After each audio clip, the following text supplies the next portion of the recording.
It's Thursday, February 12th. In the headlines, the Governor General, His Excellency Sir Patrick Allen, outlines the government's legislative agenda at the ceremonial opening of Parliament.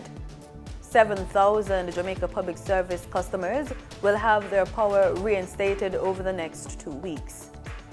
In business news, net international fund increases with IMF drawdown. And regionally, Prime Minister-elect Mia Mottley secures historic third clean sweep in the Barbados election. In sports, Reggae Boys under-17s qualify for FIFA World Cup after a 3-1 win over Canada. This is the news on PBC Jamaica.